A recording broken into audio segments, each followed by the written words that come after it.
محمدا عبده ورسوله أما بعد فإن خير الحديث كتاب الله وخير الهدي هدي محمد صلى الله عليه وسلم وشر الأمور محدثاتها وكل محدثة بدعة وكل بدعة ضلالة وكل ضلالة في النار. قال الله تبارك وتعالى في كلامه المجيد: أعوذ بالله من الشيطان الرجيم بسم الله الرحمن الرحيم. يا أيها الذين آمنوا اتقوا الله حق تقاته ولا تموتن إلا وأنتم مسلمون. يا أيها الناس اتقوا ربكم الذي خلقكم من نفس واحدة وخلق منها زوجها وبث منهما رجالا كثيرا ونساء واتقوا الله الذي تساءلون به والأرحام إن الله كان عليكم رقيبا. يا أيها الذين آمنوا اتقوا الله وقولوا قولا سديدا يصلح لكم أعمالكم ويغفر لكم ذنوبكم ومن يطع الله ورسوله فقد فاز فوزا عظيما. وقال الله تعالى: يا أيها الذين آمنوا كتب عليكم الصيام كما كتب على الذين من قبلكم لعلكم تتقون. وقال النبي صلى الله عليه وسلم: من لم يدع قول الزور والعمل به فليس لله حاجة في أن يدع طعامه وشرابه. تمام قسم کی حمد و ثنا، کبریائی اور بڑائی اللہ وحدہ لا شریک کے لیے ہے، جو تمام جہانوں کا خالق، مالک، مدبر اور انتظام چلانے والا ہے، سب کا حقیقی معبود ہے، جو عرش پر مستوی ہے، سب کی دعائیں سنتا ہے، جس کا علم کائنات کی ہر چیز کو اپنے احاطے میں لیے ہوئے ہے، ہر چیز کو وہ جانتا ہے۔ بے انتہا درود اور سلام اللہ کی تمام رسولوں اور نبیوں پر، جنہوں نے اللہ رب العالمین کے پیغام کو پوری امانت داری کے ساتھ اپنی اپنی قوموں تک پہنچا دیا۔ خصوصاً ہمارے نبی خاتم النبیین والمرسلین محمد رسول اللہ صلی اللہ علیہ وسلم پر، جن کی کامل اور سچی اتباعی کے اندر دنیا اور آخرت کی کامیابی ہے۔ محترم حاضرین، خطبہ مسنونہ کے بعد سورہ بقرہ کی آیت آپ کے سامنے پڑھی گئی، پھر رسول اکرم صلی اللہ علیہ وسلم کا ایک فرمان پڑھا گیا۔ انشاءاللہ آج کے اس خطبے کے اندر روزے کی احکام، اس کے مقاصد کے بارے میں قرآن کریم اور حدیث رسول صلی اللہ علیہ وسلم کی روشنی میں کچھ باتیں بیان کی جائیں گی۔ اللہ رب العالمین سے دعا ہے کہ اللہ تبارک و تعالی ہم تمام لوگوں کو حق کہنے، سننے اور اس کے مطابق عمل کرنے والا بنا، باطل کو باطل سمجھنے اور اس سے بچنے والا بنا، آمین رب العالمین۔ محترم حاضرین، روزے کے مقاصد بیان کرتے ہوئے اللہ رب العالمین نے جو آیت نازل فرمائی، اس میں خود اللہ تبارک و تعالیٰ نے یہ فرمایا: یا ایھا الذین آمنوا، اے وہ لوگوں جو ایمان لائے ہو، کتب علیکم الصیام، تم پر روزے فرض کر دیے گئے ہیں۔ تو اس آیت سے یہ معلوم ہوا کہ روزے فرض ہیں، اور رسول اکرم صلی اللہ علیہ وسلم نے بھی اسلام کے جو 5 بنیادی ارکان ہیں اس کے اندر سے روزے کو ایک رکن قرار دیا، جیسا کہ آپ صلی اللہ علیہ وسلم نے فرمایا: بنی الاسلام علی 5، شہادت ان لا الہ الا اللہ وان محمد رسول اللہ واقام الصلاۃ وایتاء الزکاۃ وصوم رمضان، جس کے اندر رسول اکرم صلی اللہ علیہ وسلم نے یہ بات بیان فرمائی کہ اسلام کی بنیاد 5 چیزوں پر ہے۔ ان میں سب سے پہلے کلمہ توحید، کلمہ شہادتین، پھر اس کے بعد نماز، پھر اس کے بعد رمضان کے روزے ہیں۔ لہذا اللہ رب العالمین نے روزے کو فرض قرار دیا، اور اللہ تعالیٰ نے آگے فرمایا: کتب علیکم الصیام کما کتب علی الذین من قبلکم، یہ روزے ایسے ہی تم پر فرض کیے گئے جیسے تم سے پہلے لوگوں پر فرض کیے گئے تھے۔ روزہ فرض کرنے کا مقصد اللہ رب العالمین نے یہ بیان فرمایا: لعلکم تتقون، تاکہ تم تقوی والے بن جاؤ۔ تقوی کیا ہے؟ امتثال اوامر اللہ واجتناب نواہی، یعنی اللہ رب العالمین نے جن باتوں کے کرنے کا حکم دیا، رسول اکرم صلی اللہ علیہ وسلم نے جن باتوں کو کرنے کا حکم دیا وہ کرنا، جن سے اللہ نے منع کیا اور جن باتوں سے اللہ کے رسول نے منع کیا ان سے رک جانا، یہ تقوی ہے۔ اور تقوی کی مثال حضرت عمر فاروق رضی اللہ عنہ یہ بیان فرماتے ہیں: جیسے تمہارا گزر ایک ایسے راستے سے ہو رہا ہے جو بالکل خاردار ہے، دونوں جانب کاٹیاں ہیں، اور اس کے درمیان سے جب تم گزر رہے ہو تو اپنے آپ کو وہاں سے کیسے گزارتے ہو؟ تو اس شخص نے کہا کہ میں اپنے کپڑوں کو بالکل سمیٹ کر بالکل قریب کر کے میں وہاں سے گزر جاتا ہوں. تو حضرت عمر فاروق رضی اللہ عنہ نے فرمایا کہ یہی تقویٰ ہے. یعنی دنیا کے اندر بہت ساری برائیاں ہیں، دنیا کے اندر بہت سارے منکرات اور فواحش ہیں. ان تمام چیزوں سے، ان تمام برائیوں سے اور گناہوں سے اپنے آپ کو بچا کر کے، اپنا دامن بچا کر کے نکل جانا، یہی تقویٰ ہے. تو لہذا روزے کا اہم مقصد کیا ہے؟ لعلکم تتقون، تاکہ تقویٰ والے بن جاؤ. اسی طریقے سے روزے کے اہم مقاصد میں سے ایک ہے کہ انسان اپنے آپ کو پاک و صاف کر لے، اس کے اندر اخلاق آ جائیں اور وہ اپنی تربیت کر لے، جس کو دوسرے الفاظ میں تزکیہ نفس کہا جاتا ہے. ہر قسم کی برائی سے، ہر قسم کی بری خواہش سے اپنے آپ کو بچانا، یہی اصل روزے کا مقصد ہے. اسی لیے ہم وہ تمام آیات اور احادیث کو اسی تناظر میں دیکھ سکتے ہیں جس میں رسول اکرم صلی اللہ علیہ وسلم نے ہم کو یہ بات بیان فرمائی کہ ہمیں روزے میں کیا کرنا ہے، روزے میں کیا نہیں کرنا ہے، کن کن چیزوں سے بچنا ہے. یہ تمام احادیث ہمیں یہ بتلاتی ہیں کہ ہمیں روزے کے اندر جو احکام دیے گئے اس کا مقصد ہے اپنے آپ کو پاک و صاف کرنا، اپنے نفس کا تزکیہ کرنا. اور اس کے اندر خصوصی طور پر رسول اکرم صلی اللہ علیہ وسلم نے بہت سارے احکام دیے ہیں، بہت سارے احکامات آپ صلی اللہ علیہ وسلم نے بیان فرمائے ہیں. انشاءاللہ ان میں سے کچھ احادیث بیان کی جائیں گی، اور خصوصیت کے ساتھ ہم سب کو ان احادیث پر عمل کرنے کی ضرورت ہے. روزے کے اندر یاد رکھ لیجئے کہ ہر قسم کی برائی سے بچنا ہے، ہر قسم کی برائی سے بچنا ہے، گالی گلوچ سے بچنا ہے، غیبت سے بچنا ہے، جھوٹ بولنے سے بچنا ہے، اور ایک دوسرے سے لڑنے سے، لڑائی جھگڑے سے بچنا ہے. کیونکہ رسول اکرم صلی اللہ علیہ وسلم نے فرمایا من لم یدع قول الزور، جو جھوٹ بولنے سے نہ بچے، والعمل به، اور اس پر عمل کرنے سے نہ بچے، فلیس للہ حاجہ، اللہ رب العالمین کو اس بندے کی کوئی پرواہ نہیں ہوتی ہے فی ان یدع طعامہ و شرابہ، کہ یہ بندہ اپنے کھانے کو چھوڑ رہا ہے، اپنے پینے کو چھوڑ رہا ہے. یعنی یہ انسان صرف بھوکا اور پیاسا رہنے کے علاوہ اس کو کچھ حاصل نہیں ہوتا. کب حاصل نہیں ہوتا؟ جب انسان روزے کی حالت میں گالی دیتا ہے، جب انسان روزے کی حالت میں غیبت کرتا ہے، جب انسان روزے کی حالت میں جھوٹ بولتا ہے. حالانکہ گالی سے بچنا، غیبت سے بچنا اور جھوٹ بولنے سے بچنا دیگر اور دنوں میں بھی اسی طریقے سے منع ہے جس طریقے سے روزے میں منع ہے. لیکن خصوصیت کے ساتھ اللہ کے رسول صلی اللہ علیہ وسلم نے روزے کی حالت میں ان تمام برائیوں سے بچنے کا اور رکنے کا حکم دیا ہے. اور پھر یاد رکھ لیجئے اللہ کے رسول صلی اللہ علیہ وسلم نے جو کچھ احکامات دیے ہیں، جن سے رکنے کا حکم دیا ہے، چاہے اللہ نے رکنے کا حکم دیا ہے یا رسول اکرم صلی اللہ علیہ وسلم نے رکنے کا حکم دیا ہے، اس کے اندر شریعت کا اصول اور قاعدہ یہ ہے کہ ان تمام سے بالکل رک جائیں، اور نیکی کے جو بھی کام ہیں اس کے بارے میں انسان اپنے سے جتنا ہو سکتا ہے اس کو نیکیاں کرنا چاہیے. تو لہذا برائی سے بچنے کے لیے اللہ کے رسول صلی اللہ علیہ وسلم نے حکم دیا، ہر طریقے سے ہمیں رک جانا چاہیے. یہ حدیث جو ابھی آپ کے سامنے پڑے گی کہ من لم یدع قول الزور، ابو ہریرہ رضی اللہ عنہ سے مروی ہے اور صحیح بخاری کے اندر یہ حدیث موجود ہے. اسی طریقے سے یاد رکھ لیجئے کہ روزے کے بارے میں آپ صلی اللہ علیہ وسلم نے دوسری حدیث میں فرمایا کہ الصیام جنۃ، الصیام جنۃ، روزہ ڈھال ہے. الصیام جنۃ، روزہ ڈھال ہے. کس سے ڈھال ہے؟ گناہوں سے بچنے کے لیے، اپنے آپ کو برائیوں سے بچانے کے لیے ایک ڈھال ہے، اور اسی طریقے سے جہنم کے عذاب میں جانے سے بچنے کے لیے بھی ایک ڈھال ہے. اسی لیے آپ صلی اللہ علیہ وسلم نے فرمایا کہ روزے کی حالت میں فَإِذَا كَانَ صَوْمُ يَوْمِ أَحَدِكُمْ، جب تم میں سے کوئی شخص روزے سے ہو، روزے کی حالت میں ہو، فَلَا يَرْفُثْ وَلَا يَسْخَبْ. اس حدیث پر ہم سب کو عمل کی ضرورت ہے. اللہ رب العالمین سے دعا ہے کہ اللہ تعالیٰ ہم کو اس حدیث کے مطابق عمل کی توفیق عطا فرما. کیونکہ اکثر یہ دیکھنے میں آتا ہے کہ ہم روزے کی حالت میں جھوٹ بولنے سے تو بچتے ہیں الحمدللہ، غیبت سے بھی بچتے ہیں کچھ لوگ، لیکن اکثر لوگ روزے کی حالت میں بھی غیبت کرتے ہیں، جس کی وجہ سے ان کو روزے کا کوئی فائدہ حاصل نہیں ہوتا ہے. اور الحمدللہ بہت سارے نیک اعمال بھی کرتے ہیں، لیکن اس حدیث میں جو دو صفات، دو اعمال نبی صلی اللہ علیہ وسلم نے بیان فرمائے، اکثر لوگ وہی کرتے ہیں جس سے ہمیں رکنا چاہیے. آپ صلی اللہ علیہ وسلم نے فرمایا کہ فلا یرفث، بیکار کی لغو باتیں، ایسی باتیں جس کا نہ دینی فائدہ نہ دنیاوی فائدہ، ایسی باتوں سے بچنا ہے.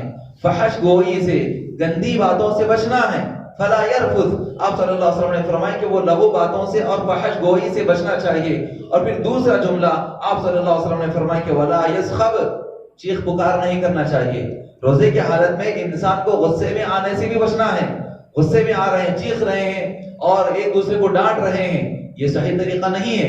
نبی کریم صلی اللہ علیہ وسلم نے اس سے منع کیا ہے.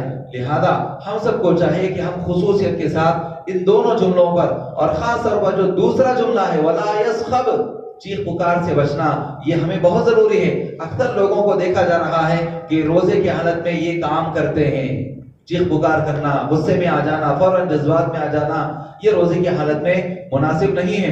رسول اکرم صلی اللہ علیہ وسلم نے اس سے منع کیا ہے. اور یہ حدیث بھی ابو ہریرہ رضی اللہ عنہ ہی سے مروی ہے جو صحیح بخاری کے اندر ہے.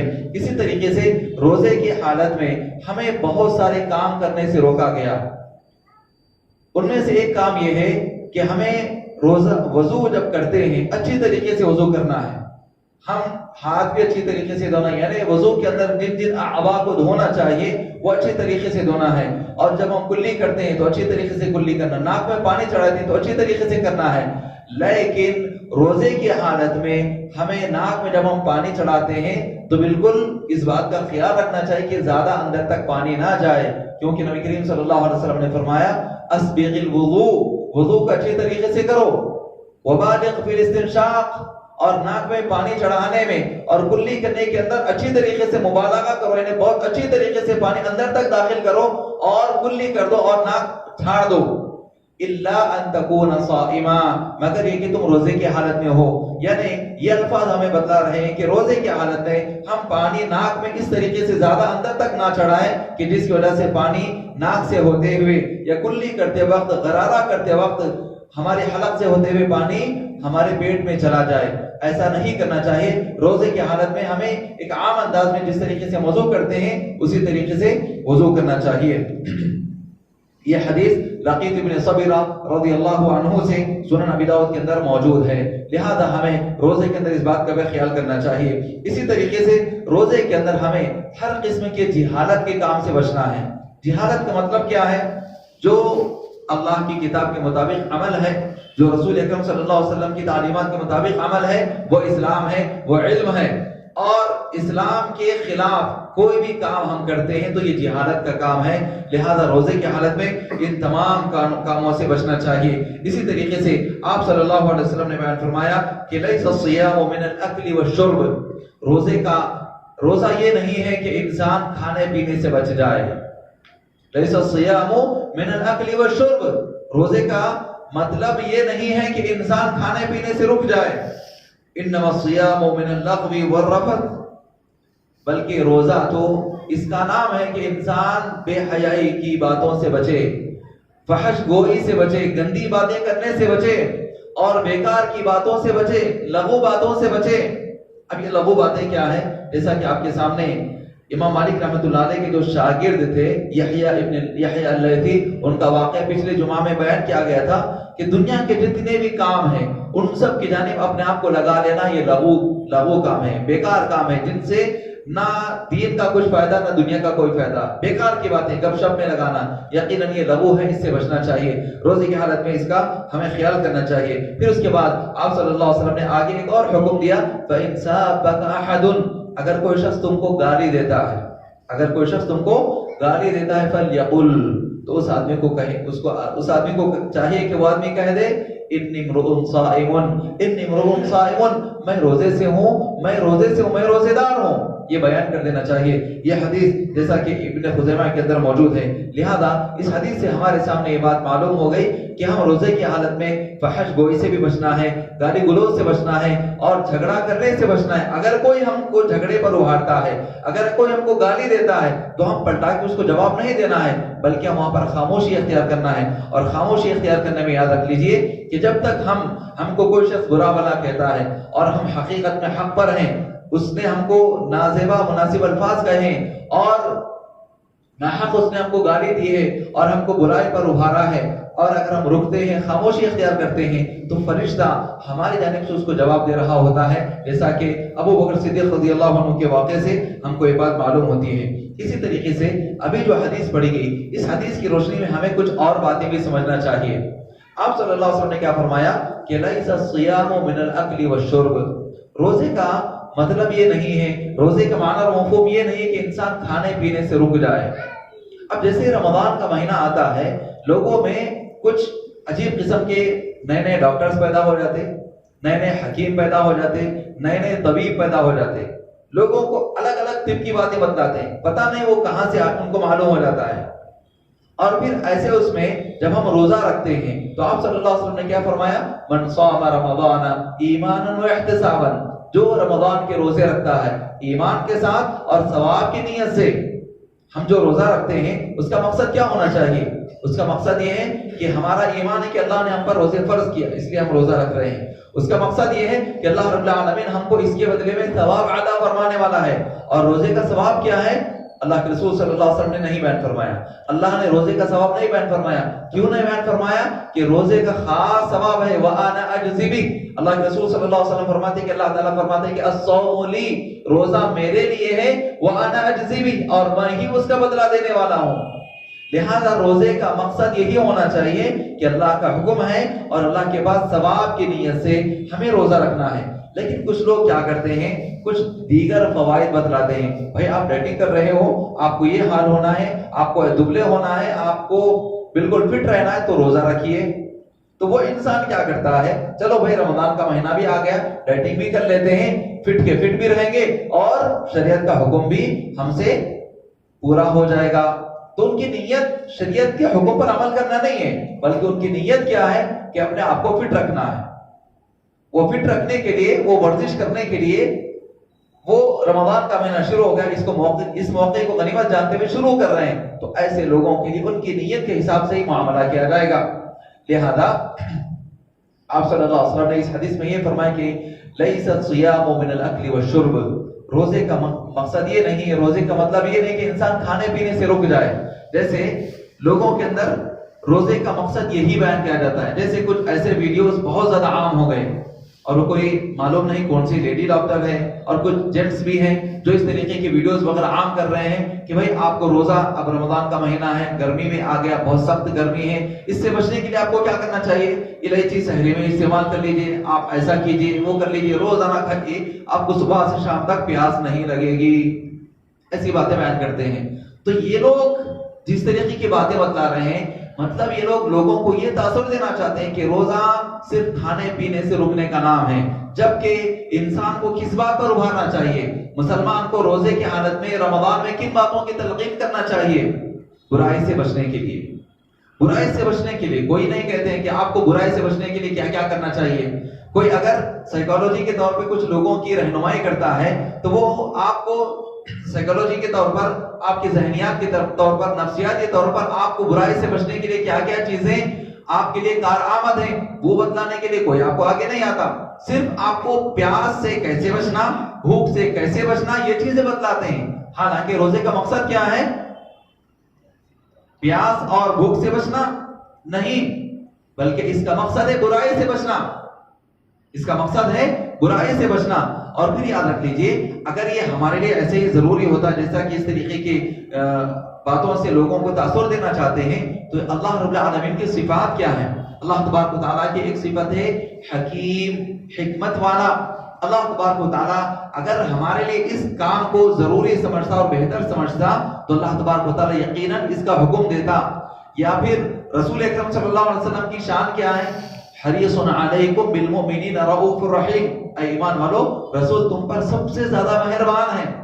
اور وہی مہربانی کا نتیجہ یہ تھا کہ لوگوں کی طبیعتوں کو سب سے زیادہ جاننے والے رسول اکرم صلی اللہ علیہ وسلم تھے، لوگوں کی طبیعتوں کو سب سے زیادہ جاننے والے نبی کریم صلی اللہ علیہ وسلم تھے۔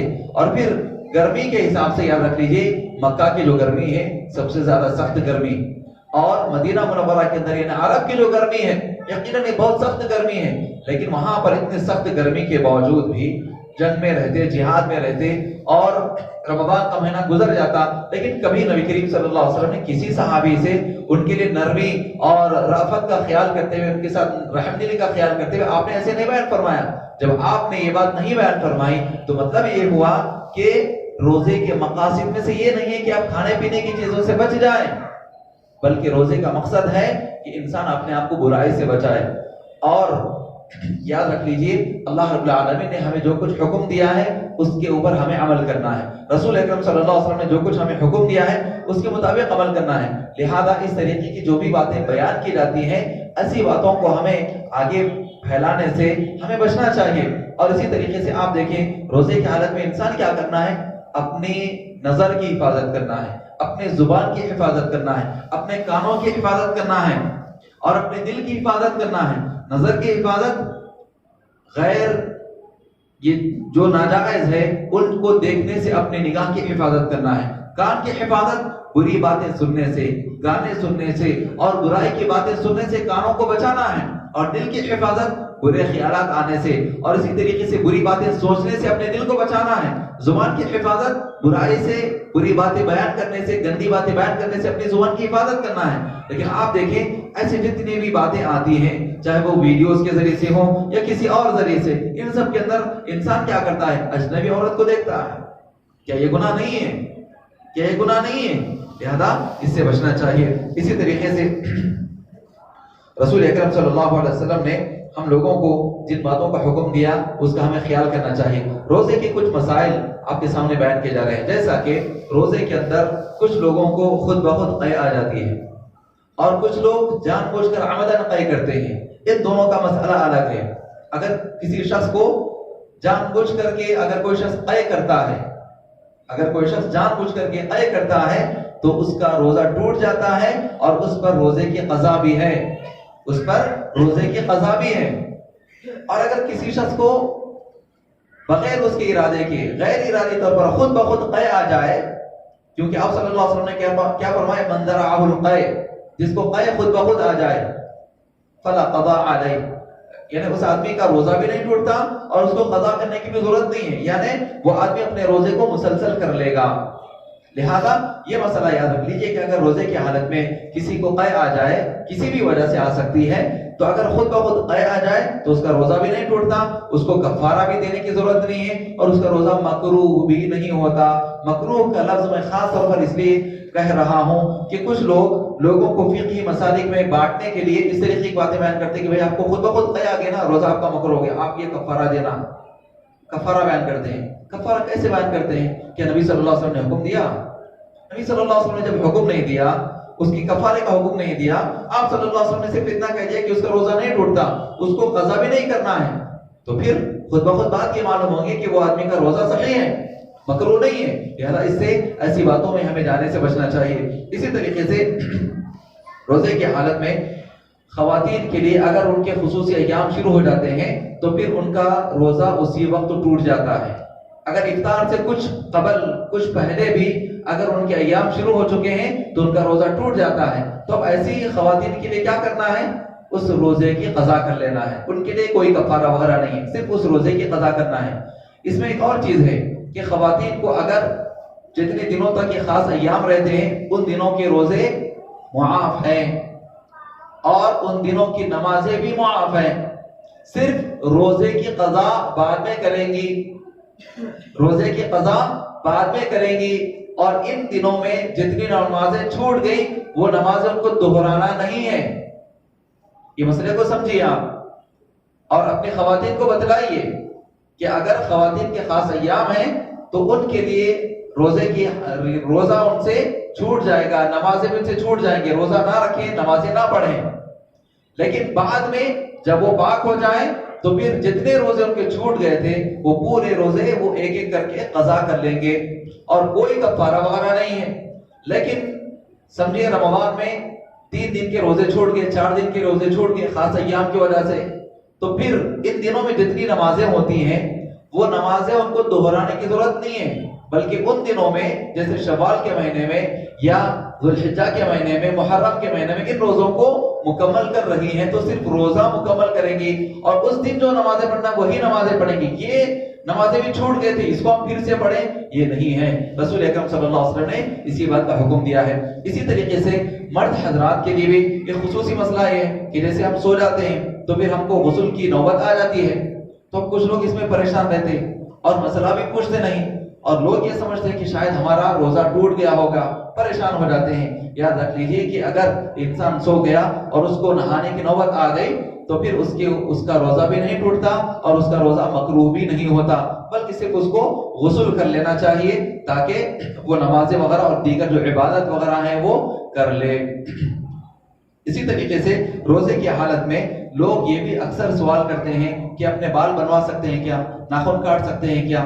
یہ مسئلہ اس لیے پیدا ہوتا ہے کہ لوگ کچھ عقلی باتیں بیان کرتے ہیں جو دین سے نہیں ہے۔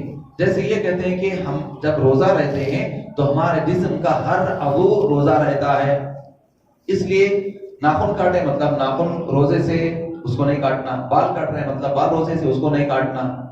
یہ کیا ہے؟ عقلی دلیل ہے، یہ کوئی شریعت کا حکم نہیں ہے۔ عبادات کے بارے میں کیا ہے؟ اللہ نے جو کہا، رسول اللہ نے جو فرمایا وہ ہمارے لیے حکم ہوتا ہے، یہ ہماری عقل نو پر نہیں چلے گی۔ تو لہذا لوگوں کی جو فکر ہے نہیں روزہ ہمارے ناخن پہ رہتے ہیں، ہمارے بال پہ رہتے ہیں، لہذا روزے کی حالت میں ناخن نہیں کاٹنا، بال نہیں کاٹنا، یہ بالکل جہالت کی بات ہے۔ روزے کی حالت میں ناخن بھی کاٹ سکتے ہیں، بال بھی بنوا سکتے ہیں۔ ایسے لوگ جو عقلی بات بیان کرتے ہیں ان سے ہم یہی سوال کریں گے، آپ روزے کی حالت میں غسل بھی نہیں کرنا، کیوں نہیں کرنا؟ کیونکہ ہمارے جسم پر جو میل کچیل ہوتا ہے وہ بھی روزہ رہتا ہے، پھر اپنے جسم سے اس کو کیوں دور کرتے ہیں؟ روزے کی حالت میں آپ قضاء حاجت کے لیے بھی نہیں جانا، کیوں؟ یہ بھی روزہ رہتا ہے۔ پھر عقلی باتیں بیان کرتے تو بہت ساری باتیں آتی ہیں، لہذا یاد رکھ لیجئے اللہ نے جو حکم دیا، رسول اللہ نے جو حکم دیا وہ دین ہے، اس کے مطابق ہمیں عمل کرنا ہے۔ الغرض خطبے کا خلاصہ یہی ہے کہ رمضان کے اندر جس طریقے سے ہمیں اپنے آپ کو رکھنا ہے وہ طریقہ ہمیں سیکھنا چاہیے اور اس کے مطابق عمل کرنا ہے۔ رمضان کثرت سے قرآن مجید کی تلاوت کا مہینہ ہے، رمضان استغفار کا مہینہ ہے، رمضان صبر کا مہینہ ہے، رمضان غم خاری کا مہینہ ہے، رمضان ایک دوسرے کے ساتھ ہمدردی کا مہینہ ہے، ایک دوسرے کے ساتھ نرمی کا مہینہ ہے۔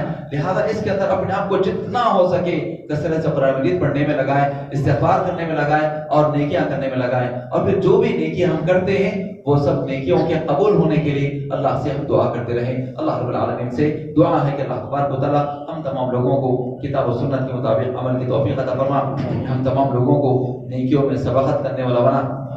اللہ تبارک و تعالیٰ ہمارے روزوں کو قبول فرما لے، ہمارے قیام کو قبول فرما لے، ہم جو کچھ نیکیاں کر رہے ہیں تمام نیکیوں کو قبول فرما لے۔ اللہ تبارک و تعالیٰ ہم میں سے جو بیمار ہیں سب کو شفاء کاملہ صحت عاجلہ عطا فرما، ایمان اور ہدایت پر ثابت قدمی عطا فرما۔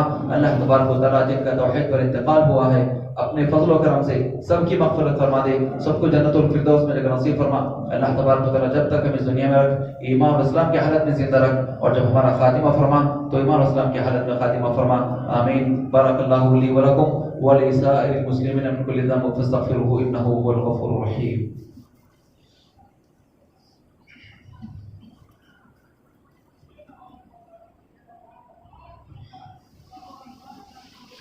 الحمد لله نحمده ونستعينه ونستغفره ونؤمن به ونتوكل عليه ونعوذ بالله من شرور أنفسنا ومن سيئات أعمالنا، من يهده الله فلا مضل له ومن يضلل فلا هادي له، وأشهد أن لا إله إلا الله وحده لا شريك له، وأشهد أن محمدا عبده ورسوله، أما بعد إن الله وملائكته يصلون على النبي يا أيها الذين آمنوا صلوا عليه وسلموا تسليما، اللهم صل على محمد وعلى آل محمد كما صليت على إبراهيم وعلى آل إبراهيم إنك حميد مجيد، اللهم بارك على محمد وعلى آل محمد كما باركت على إبراهيم وعلى آل إبراهيم إنك حميد مجيد۔